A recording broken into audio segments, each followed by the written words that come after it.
Good evening, and thank you for that kind introduction, Father. Father Saccard is a difficult act to follow. I am delighted to be here this evening to commemorate this important occasion and to congratulate all of you, the graduates of the class, the School of Continuing Education, and the Graduate School of Providence College. I am impressed.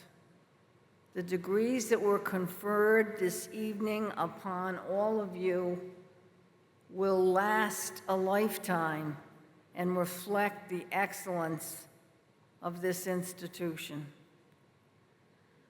49 years ago, at the commencement of the class of 1973, Father Peterson began his remarks by noting that when the name Priscilla Alice was called, Providence College would make history by recognizing its first class of women graduates.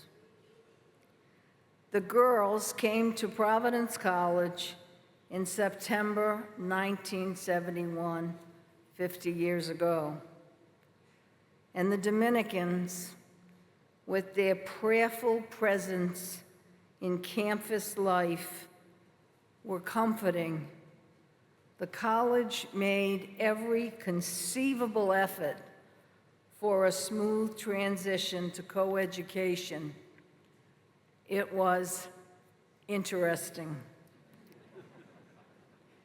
The college encouraged transfer of upper-class women, and I was among them, having transferred from Salve Regina College. Before that, my high school, Bayview, and college, Salve Regina, was all women. The class leaders, student athletes, and faculty were women.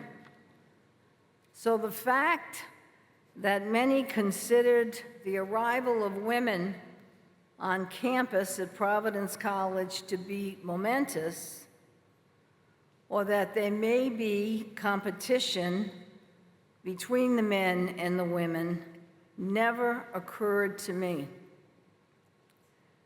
And when it finally did, I ignored it.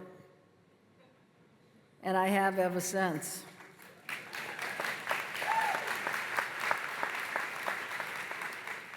Even later in life, when I came to realize that the path for women was not always smooth or friendly, as one would hope, I came to realize what a valuable lesson I received from our beloved alma mater. What has stayed with me for all of these years is that Providence College was so welcoming to me and all of the women students who arrived in the autumn of 1971. The Dominican fathers knew our names, and they greeted us with vigor. I will tell you that it was different. There was a single dorm for women, Aquinas Hall. The urinals had been removed from the bathrooms, but the spaces were not tiled over. They were just filled in with cement like big gray arches in the walls. They stood out. And then in the dorms, there were the ironing boards. Every floor had a room with ironing boards. We were baffled by this. In the early 1970s, we dressed in blue jeans, t-shirts, and sweatshirts, just like you do today. There was no irons and no ironing going on. So the boards were a mystery, as were the security measures that were in place. The doors to Aquinas Hall automatically locked every evening, and they were alarmed. Heaven help you if you set off one of those alarms. There was a uniformed security guard in the lobby at Aquinas Hall.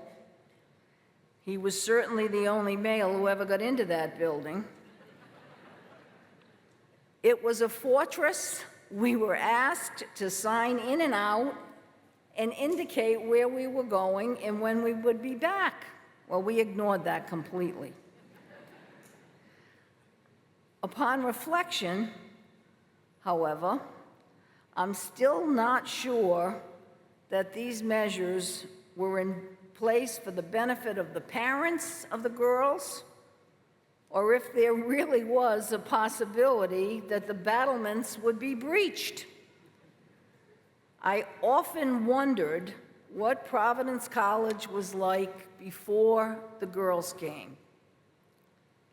That fall, we had the most beautiful weather. Throughout the autumn of 1971, students were outside, faculty was outside, the friars were outside, the windows were open, and the drinking age was 18. That helped. It fueled a lot of enthusiasm, and during the first few months, the male students in Ma and McDermott halls would yell girls' names out the windows at the top of their lungs all night. There would be silence, and all of a sudden, there would be a cacophony of names being called. That was 50 years ago. Time marched on, the issues were sorted, and this historic transformation to coeducation at Providence College has burgeoned, and it is a stunning success. I am proud to have been present at its inception and delighted that the school has recognized the significance of its 50th anniversary of welcoming women. And by the way, in 1973, Dave Gavitt, Ernie DiGregorio, and Marvin Bonds took the Friars to the Final Four. It was a hell of a party.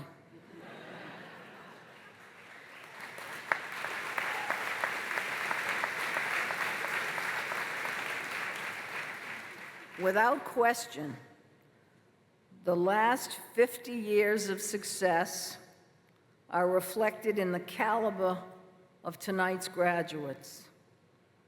There are honors graduates from the School of Continuing Education, inductees into the members of the graduate school are equally distinguished with master's degrees ranging from mathematical analytics, theological studies, and education.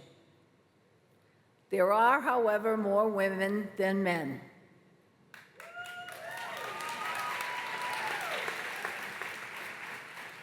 In my profession, there are still more male judges than female because the males had a big, long start. The first woman to become a member of the Superior Court of Rhode Island was 1956. The next one went on in 1969. I was number 4 or 5, and I went on in 1990. When I joined the Supreme Court in 1997, I was the 3rd woman in 300 years.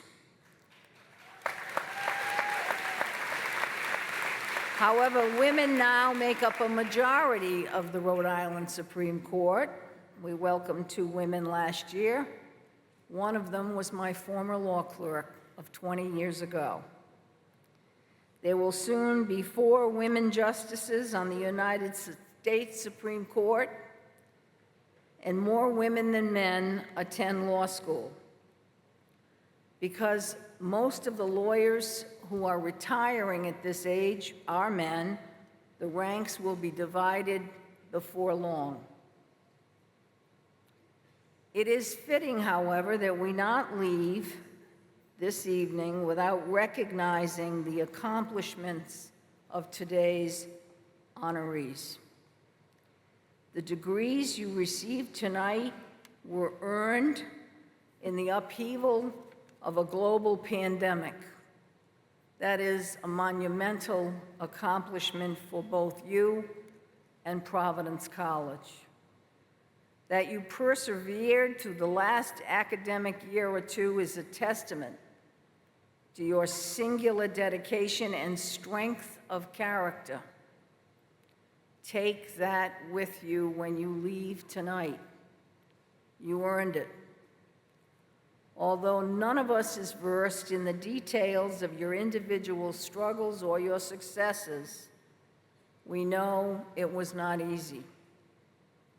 Embrace the triumphs, acknowledge the mistakes, and approach life with enthusiasm. To the women graduates, those of you who are wives and mothers, daughters of aging parents, there was no handbook available for you to guide you in reaching this achievement. Just childcare, lunches, rides to school, and a mountain of laundry. All the while, you pursued a degree, and I commend you. To the husbands and fathers, often the primary earners in stressful jobs, who are determined to get ahead through higher education, we congratulate you, who are often the unsung achievers in our community, who grab snippets of time to work towards the degree you received tonight at great personal sacrifice. Your perseverance and determination is manifest in this accomplishment, and I congratulate each of you. To those who followed immediately from college to graduate school, let's have a show of hands here. How many of you? I am so impressed that you would do that.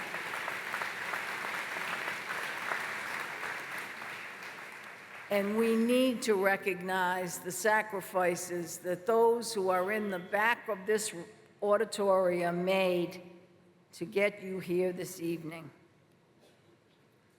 For many of you, the degree you receive will lead to greater opportunities in your chosen field or open the doors to new career paths. That is the value of higher education. For what it's worth, most humbly and respectfully, my advice to you is to take the tools for success that you acquired at Providence College and put them to work for the rest of your life. Graduation speakers routinely remind graduates that it's okay to make mistakes and there will be rejection and failure on some level. But you've heard that before. You've lived it. Your perseverance has carried you forward, so trust yourself and your judgment. Today's world will present many challenges for all of us. Being honest with yourself and others can be a built-in guidepost for tough decisions. Utilize it. Use the lessons you've learned here on campus. Appreciate what you wish you had done differently and add these experiences to your toolbox. And above all, never forget where you came from. Congratulations and good luck.